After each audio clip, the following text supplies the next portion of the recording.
Hello everybody, welcome back to ECU Team channel, and in this video we have two key fobs that belongs to BMW. Those keys also known as a smart key, and it could be applied for BMW 3 Series, 5 Series, 6 Series, BMW X3, X5 and also X6. And I'd like to break it down for you into three main steps. First, I'll show you and explain in details difference between these two key fobs. Second, I'll show you battery replacement process. And third, I'll show you key fob testing procedure. Are you ready? Let's get started. So let's begin with the main differences between these two key fobs. So on the front, both keys looks identical. There is no difference on the front. However, if you flip it over, you are going to notice something different.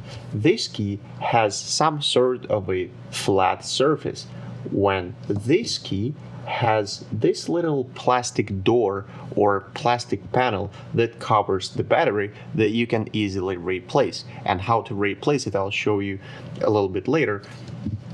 But this is the first difference that you are going to notice. This key that has flat surface, called smart key with no comfort access, when this key that has this plastic panel, called smart key with comfort access. And comfort access means that you can keep this key in the pocket without sticking it into the ignition switch in order to start your vehicle. When the actual key that does not have comfort access, you have to insert into the cartridge slot. Another difference is related to key fob frequency. This frequency made for a radio signal that transfers from the key to the vehicle when you press the button in order to open or close the door.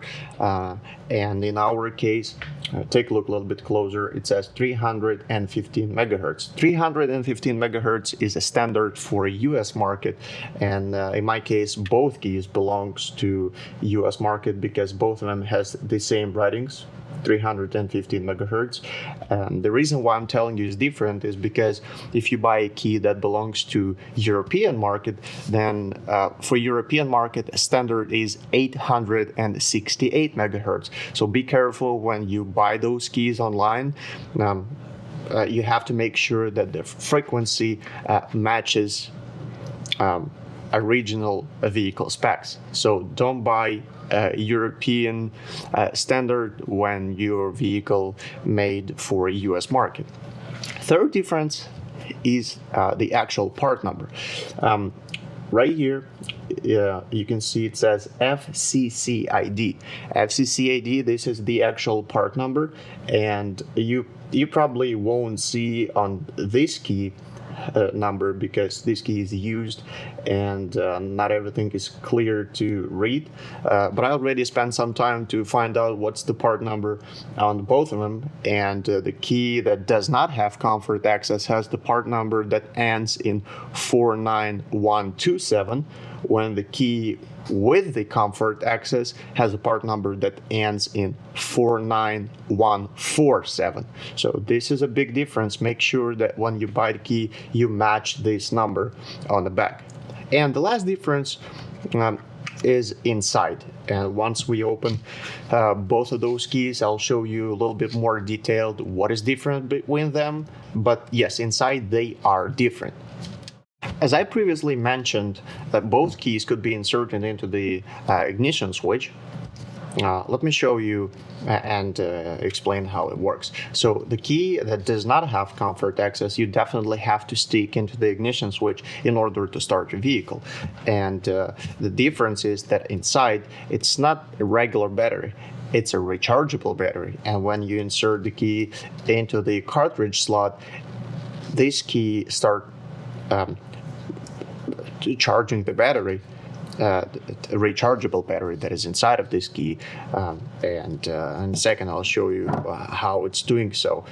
When this key that does not have a rechargeable battery, this is a key with a comfort access, it's not charging anything because inside it's a regular battery.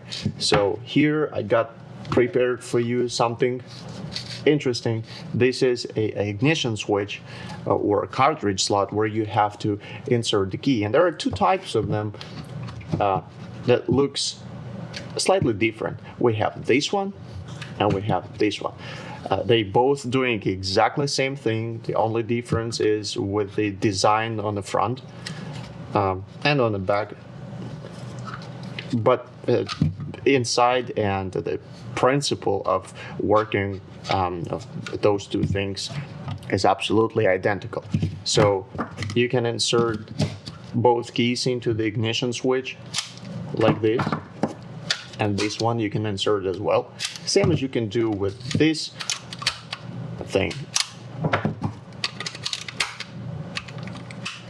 So what happens when you insert the key into the ignition switch? Let me show you on this one.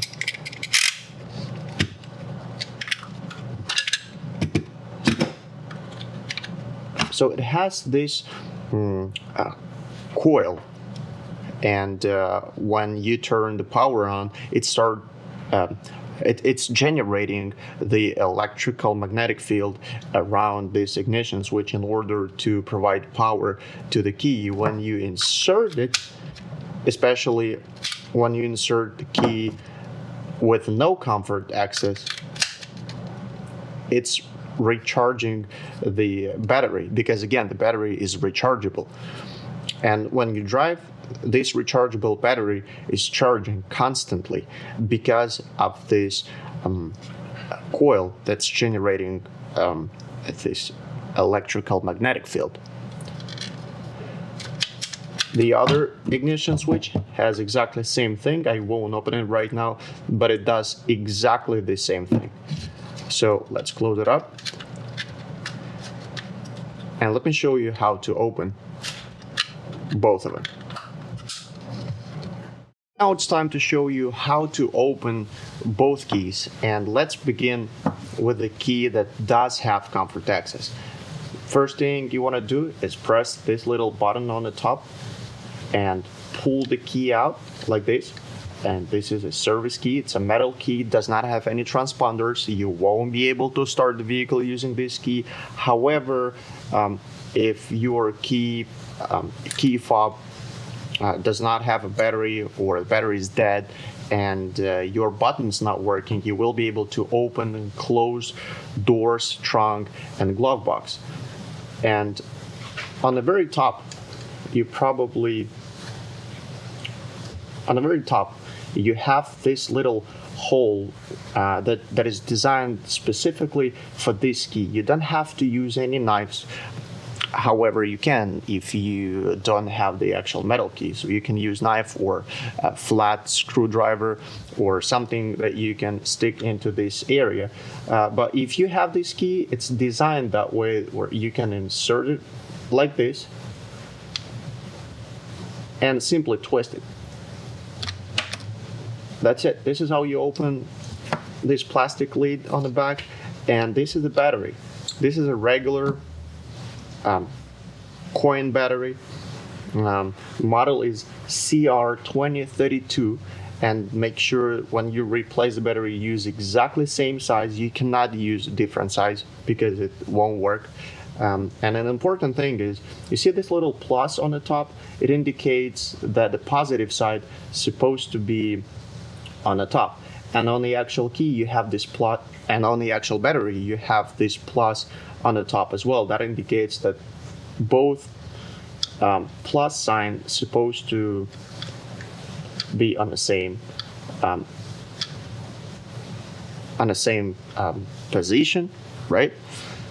So you just get the new battery, put it back exactly the same way as you took bad battery, and simply close the lid like this.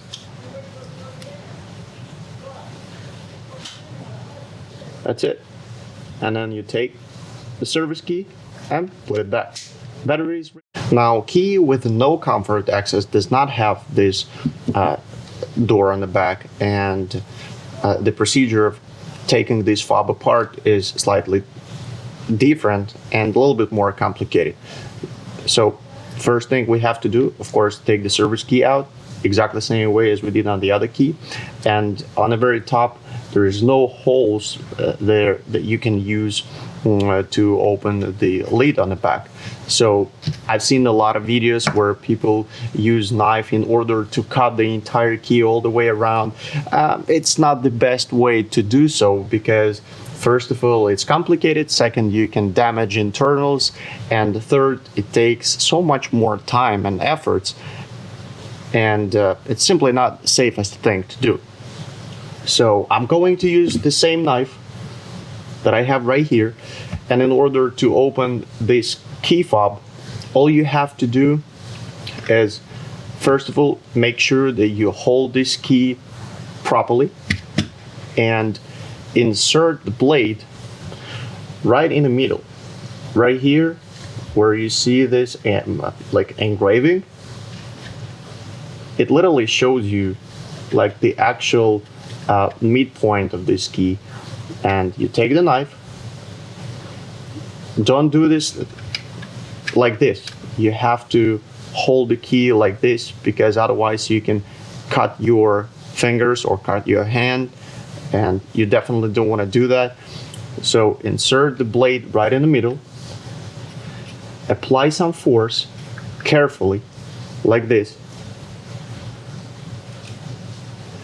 and make sure that you don't apply too much force, because you can cut the entire fob and damage internals instantly. So you see this little plastic part? Make sure that the knife is not going below this plastic thing. So keep it on the same level. The blade and this plastic is supposed to be on the same level like this. And simply move your hand like you're trying to break it. Like this. You see what I'm doing? I'm applying some force carefully, and I'm trying to break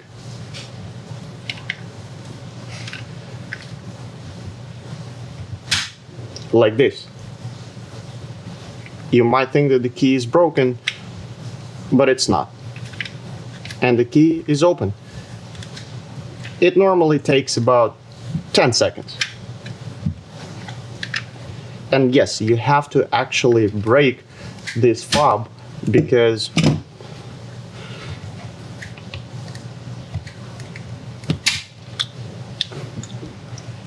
it's glued. It's made like one solid piece. And you see what I just did? I broke it without breaking anything else. I just took this key apart without breaking the actual casing of this fob. And now the key is open. And by the way, here is our battery. So if we flip it over like this, make sure that you do not touch any component, because you may break something, or simply static electricity can damage one of those chipsets. And also do not touch antenna, because antenna is an easily breakable part that you definitely don't want to break. And simply take the key out like this. Now once the board is out,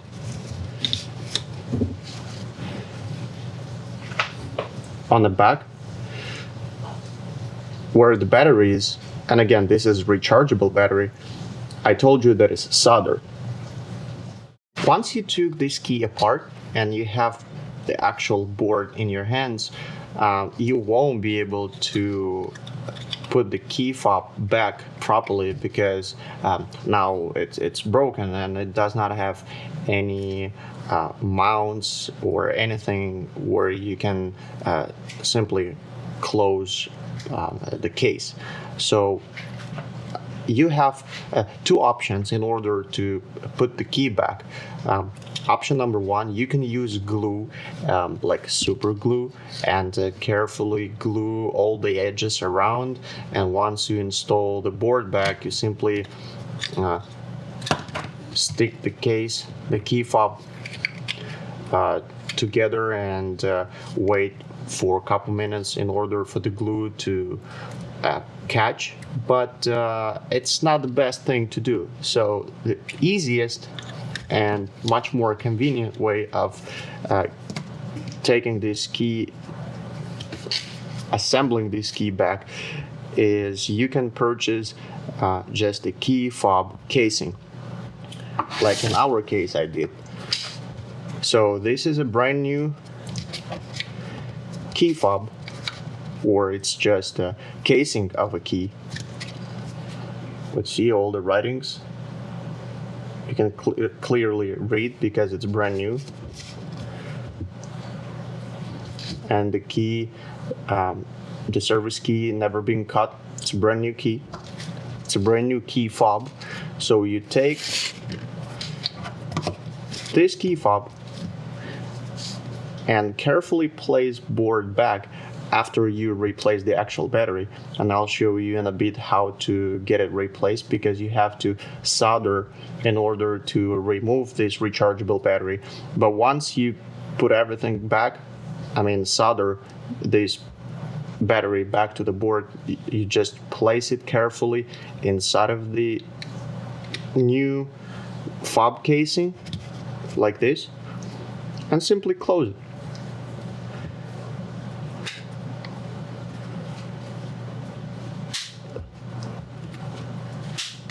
That's it.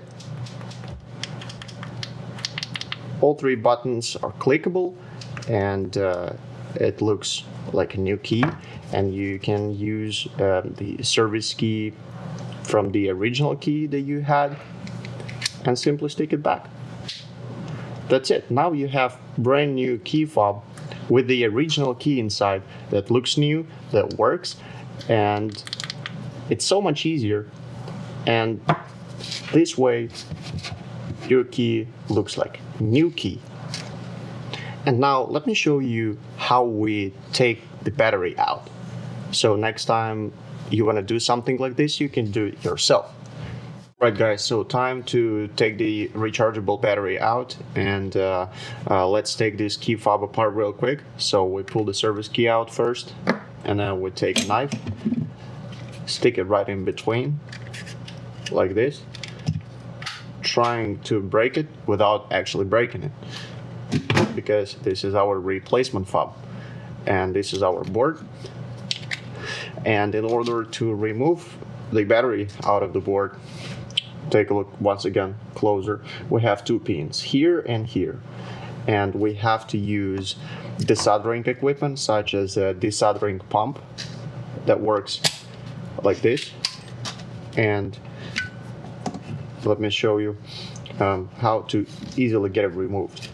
So let's zoom in like this. So first thing you want to do, you just want to make sure that this pin is hot, so the solder start melting, and then you just do it like this. Alright, and same thing we do on the other pin. We make sure that it's getting hot, so the solder is gonna melt like this,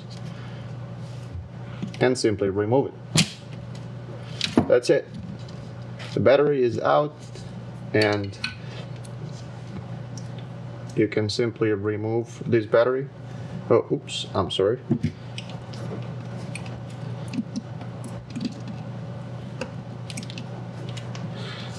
The battery is here, the battery is out, and you see this mounting? You won't be able to take this thing out because you don't even have to do that. So next time when you buy a replaceable, when you buy a rechargeable battery as a replacement, and I leave a link down below where you can get this thing, then it comes in already pre-built like this. So you don't have to do anything else unless you take the motherboard and you stick this key back. You stick this battery back like this, and now you have to use actual solder because you have to solder it back. And the process is easy. You make sure that it stays in place and simply solder it back.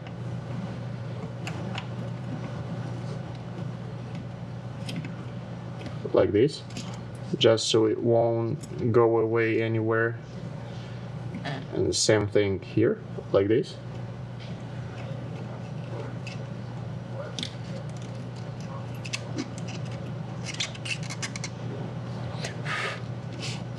And now make sure that it's enough solder. So hot. Because you want to make sure that everything stays in place exactly the same way it came out of the factory.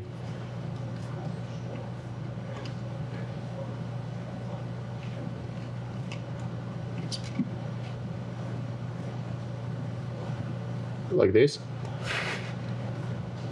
Okay, wait for a little bit because it has to dry out and your battery is replaced. So now when the battery is soldered back, and I also fixed here a little bit so it looks slightly better. All you want to do is just take the casing back and put the board back. Like this. Make sure it stays properly. And then we take the top cover and make sure you hear the click. And after that, put the service key back. That's it. This is the entire process of getting this battery replaced. And last step, we have to test this key and make sure that it transfers the data from the key to the vehicle. And let me show you how we do this. And this is the actual spectrum analyzer. It's a digital spectrum analyzer. And this software is already set it up to the frequency that we need. As you can see right here, it says 315 megahertz.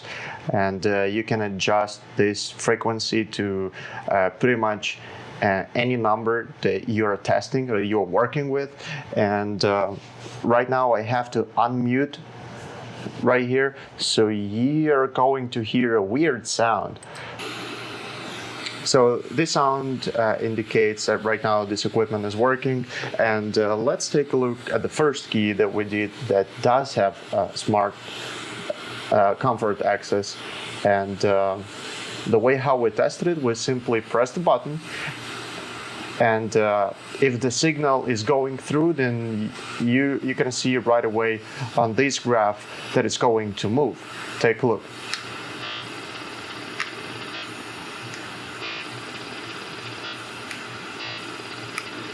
All right, so all three buttons works just fine again. That is an indication that this key is working properly and it transfers the radio signal. So that means that all three buttons are functioning properly. And now let's take a look at the key that we just replaced the fob and rechargeable battery inside. This is our key. All right. And the procedure is the same. I simply press buttons. So you can clearly see that it does operate properly and everything works fine. So both keys in my hands, they transfer the data.